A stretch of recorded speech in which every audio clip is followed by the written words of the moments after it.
অবতীর্ণ হবে যদি ঠাট্টা মজাক করে কেউ। আল্লাহর ফজলে মুমিনকে মৃত্যুর পরে কবরে রাখা মাত্র তাহার কলব হইতে এক প্রকার নূর প্রকাশ হইয়া কবর আলোকিত হইয়া যাইবে।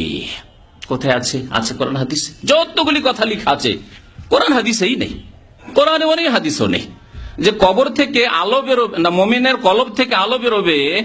মুমিন যখন কবরে যাবে তার কলব থেকে কি বেরোবে বললাম? আলো বেরোবে, আর তার কবরকে আলোকিত করে দিবে। এই কথা তো হাদিসে থাকতে হবে কমের পক্ষে। আরে কোরআনে না হয় নাই তো হাদিসে তো থাকবে। কোথায় আছে? হাদিস আছে যে আল্লাহ পাক রব্বুল আলামিন বলবেন, যদি জবাব ঠিক করে দিতে পারে তো বলবে ফাফরিশুহু মিনাল জান্নাহ, জান্নাতের বিছানা বিছিয়ে দাও, ওয়ালবাসুহু মিনাল জান্নাহ, জান্নাতের লেবাস পরিয়ে দাও, ওয়াফতাহু লাহু বাবান ইলাল জান্নাহ, জান্নাতের দরজা খুলে দাও, জান্নাতের দরজা খুলে দাও। কোথায় আছে? মুমিনের কলব থেকে নূর যাবে, অর্থাৎ যারা মুরিদ অথবা পীর তাদের কলব থেকে নূর যাবে আর কবর আলোকিত হয়ে যাবে। এবং কবর একটি ফল ফুলের বাগানে পরিণত হইয়া যাইবে, ফল ফুলের বাগানে পরিণত হয়ে যাবে। আল্লাহু আকবার, সব ভ্রান্ত কথা। তারপরে শোনেন, এবং যেই ব্যক্তি হক্কানি পীরের কাছে মুরিদ হইয়া মারিফাত অর্জন করার জন্য আখেরি মুশাহাদার সবক নেওয়ার আশায় সবক জব্দ করিতে করিতে ইন্তেকাল করেন, আপনি মুরিদ হয়ে গেলেন, কত ফজিলত। কারণ মুরিদের সংখ্যা তো বাড়াইতে হবে, আর মুরিদের সংখ্যা বাড়াইলে নজর নিয়াজ আর আই ইনকাম উপার্জন শুরু হয়ে যাচ্ছে। মাশাআল্লাহ, গরিব হয়ে নেই। আমার কাছে ইন্টারনেটের কপি আছে, কারণ ব্যক্তি জীবনের কারো উপরে আমি আক্রমণ করতে চাই না, সমালোচনা করতে চাই না, সেই জন্য দিনের যেগুলি আলোচনা, শিরকি আকীদা, বিদআতি আকীদা, সেগুলি আলোচনা করব।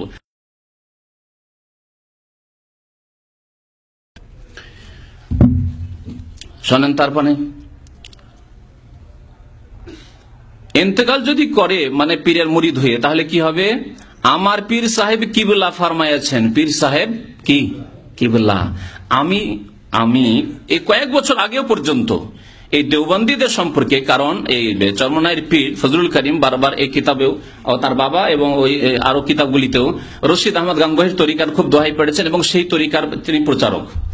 তো কথা হচ্ছে যে রশিদ আহমদ গাঙ্গুহির তরিকা মানে দেওবন্দি তরিকা। তো আমি ভাবতাম যে দেওবন্দি তরিকাতে মনে হয় এই কাবা ছাড়া আর কোন কিবলা বলে না, বেরেলবিদের মতো, রিজভিদের মতো। কিন্তু না, এরা আহমদ রেজা খানের ভাই, পাশাপাশি এরা। এই দেওবন্দি আকীদাতেও যে পীরে কিবলা, পীর কিবলা হয় তার প্রমাণ এই কিতাবে পৃষ্ঠায় পৃষ্ঠায় পাবেন। তার মধ্যে দেখেন কি বলছে, আমার পীর সাহেব কিবলা ফরমায়াছেন এই তিন সম্প্রদায় শহীদি দরজা পাইবেন। কে বলেছেন?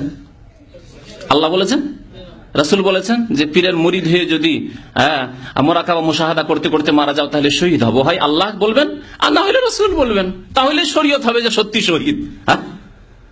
কে বলেছেন? আমার পীর সাহেব কিবলা বলিয়েছেন, মানে কারি ইব্রাহিম সাহেব বলিয়েছেন, ইসহাক সাহেবের পীর সাহেব কারি ইব্রাহিম সাহেব তিনি বলেছেন। জি, এই হলো তাদের দ্বীন। মা আনজালাল্লাহু বিহা মিন সুলতান ইন ইয়াত্তাবিউনা ইল্লা যান্না ওয়া মা তাহওয়াল আনফুস। তারপর ওই আয়াতটা শেষ করিনি, আর একটু আছে। এরা প্রবৃত্তির অনুসরণ করে, খেয়াল খুশির অনুসরণ করে, আর অনুমান ভিত্তিক কথাবার্তা বলে। তারপর আল্লাহ কি বলছেন? ওয়ালাকাদ জাআহুম মির রাব্বিহিমিল হুদা, অথচ তাদের কাছে আল্লাহর পক্ষ থেকে হিদায়াত কোরআনুল কারীম এসে গেছে, রাসূলুল্লাহ সাল্লাল্লাহু আলাইহি ওয়াসাল্লামের সহিহ হাদিস এসে গেছে। দ্বীনকে আল্লাহ আল-ইয়াউমা আকমালতু লাকুম, দ্বীনকে আমি কমপ্লিট করে দিয়েছি আল্লাহ বলছেন। তারপরেও তারা নেবে না, যথেষ্ট হলো না তাদের জন্য।